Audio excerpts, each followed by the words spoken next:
স্কুলের গণ্ডি পেরানোর পরে মেদিনীপুরে যে গোপ কলেজ আছে, ওমেন্স কলেজ আছে, সেখান থেকে আমার গ্র্যাজুয়েশন কমপ্লিট হয়। যেহেতু আমার বাবা পুলিশে চাকরি করেন, আমার পরিবারের বহুজন পুলিশে চাকরি করেন, আমার ভারী ইচ্ছা ছিল মিলিটারি জয়েন করার বা আর্মি জয়েন করার। তো বহুদিন ধরে আমার সম্বন্ধ দেখাও তার সঙ্গে চলছে, যেহেতু আমি বাড়ির বড় মেয়ে, আমরা 2 বোন 1 ভাই।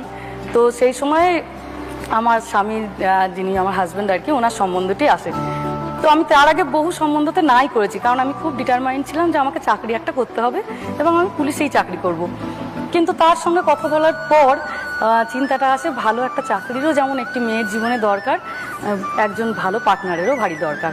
তো তখন সেখান থেকে সরে আসি, এসে আমি বিয়েটাই করি, কারণ আমার ওকে খুব পছন্দ হয়েছিল। তো এইভাবে দুজনে খুব সুন্দর সংসারই চলছিল। ব্যাঙ্গালোরে আমরা 10 বছর কাটাই। তখন হাউসওয়াইফ ছিল? তখন আমি একদম হোম মেকার। তারপরে ও অফিস থেকে ওকে ইউএসএ তে ট্রান্সফার করাই। তো যাওয়ার পরেও আমরা বছরে একবার করে আসা যাওয়া করতাম। যখন আসতাম দিদি, তখন আমার পাড়া প্রতিবেশী, আমার আত্মীয় স্বজনরা যখন দেখা করতে আসতেন আমার সঙ্গে, আমি কেমন আছি না আছি জিজ্ঞাসা করার পরেই তাদের প্রশ্ন হতো, এই হ্যাঁ রে, রোজ ভাত খাস ওখানে? হ্যাঁ কাকিমা খাই।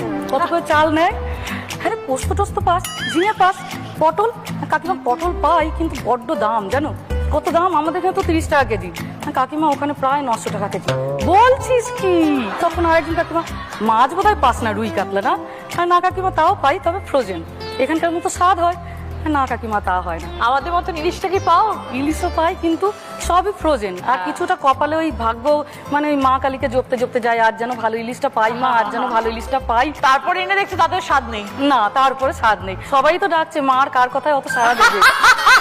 এটা ভালো। কোনো জায়গায় হয়তো কচুর শাক এসছে, একজন গিয়ে যদি ইন্ডিয়া বাজার পেলেও সে তাড়াতাড়ি হোয়াটসঅ্যাপ গ্রুপে, তাড়াতাড়ি যা, আজকে কচুর শাক এসছে ওই দোকানে। সবাই